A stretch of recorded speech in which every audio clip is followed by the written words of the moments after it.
সালটা 1946, স্বাধীনতার ঠিক আগের বছর এক পৈশাচিক ঘটনার সাক্ষী হয়েছিল আজকের এই প্রাণের কলকাতা। কি হয়েছিল?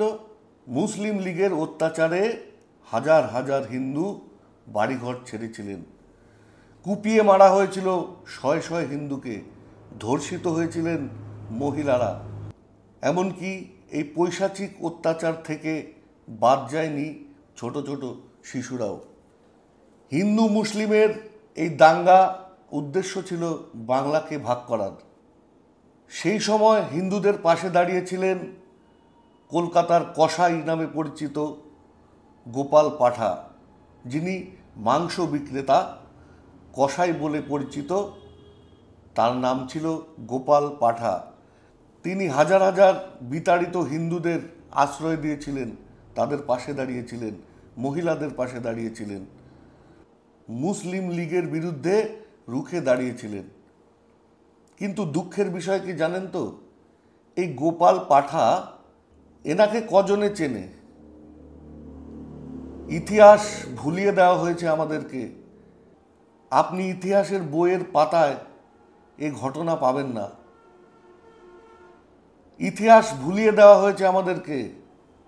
আজকে এতদিন পরে এই সত্য ঘটনা তুলে ধরার জন্য একটি সিনেমা যখন বের হয়, তখন আজকের দিনে দাঁড়িয়েও সেই সিনেমাকে বন্ধ করে দেওয়ার চেষ্টা চলে।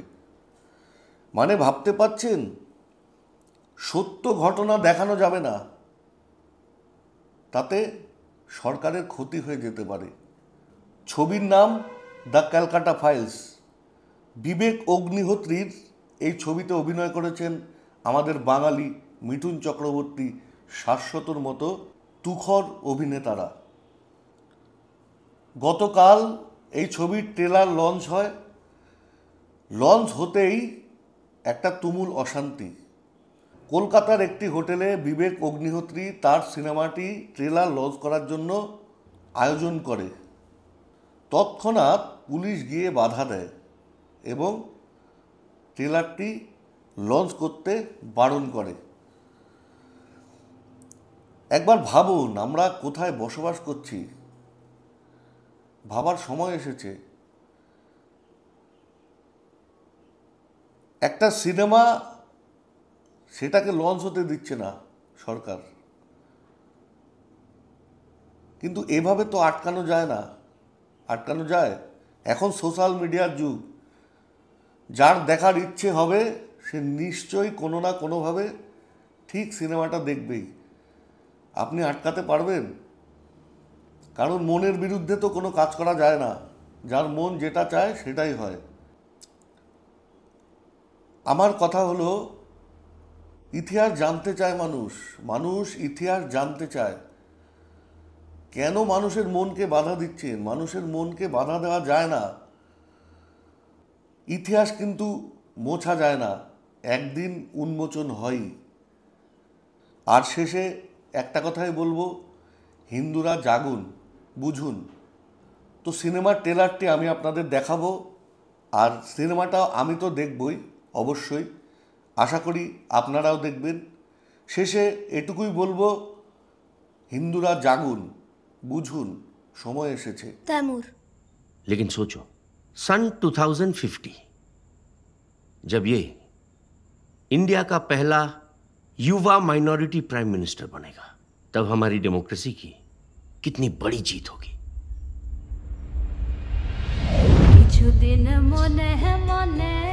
ये भारत नहीं है, ये पश्चिम बंगाल है। पश्चिम बंगाल, यहाँ पे 2 कॉन्स्टिट्यूशन चलता है, एक हिंदुओं का और दूसरा ये मुसलमानों का।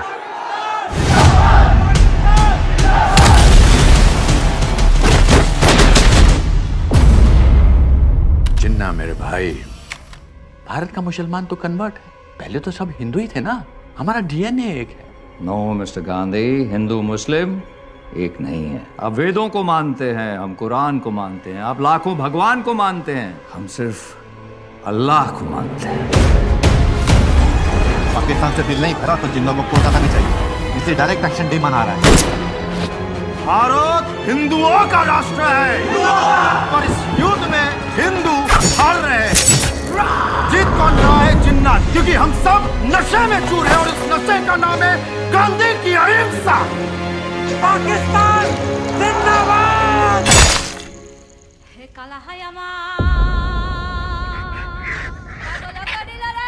दे देते ना थोड़ा सा बंगाल उनको, एक जमीन का टुकड़ा ही तो है। अगर बंगाल पाकिस्तान को दे दोगे तो क्या बंगाली संगीत, बंगाली भाषा, बंगाली खाने को भी दे दोगे? बंगाल को मारोगे तो भारत भारत नहीं रहेगा। जमीन का टुकड़ा नहीं, इंडिया का लाइट हाउस है बंगाल। जब ये इलीगल इमिग्रेंट्स 10% हो जाते हैं तो ये वोट बैंक बन जाते हैं। 20% हो जाने पर ये अपने राइट्स की डिमांड करते हैं और 30% होते ही नई कंट्री की डिमांड करते हैं।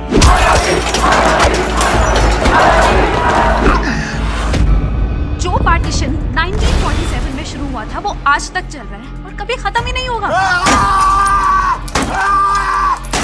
क्यों आज किसी भारतीय की जान की कोई कीमत नहीं है? क्यों आजादी के 80 साल बाद भी हम उसी कम्युनल पॉलिटिक्स से लड़ रहे हैं?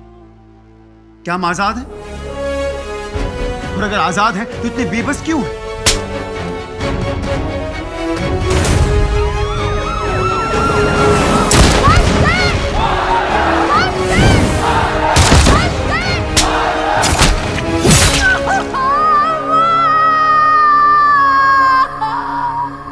ये पार्टीशन आज खत्म नहीं, शुरू हुआ है। It's an unfinished project. विश्व एक खेल है, लोग मरते हैं, देश जलता है, खेल चलते रहता है।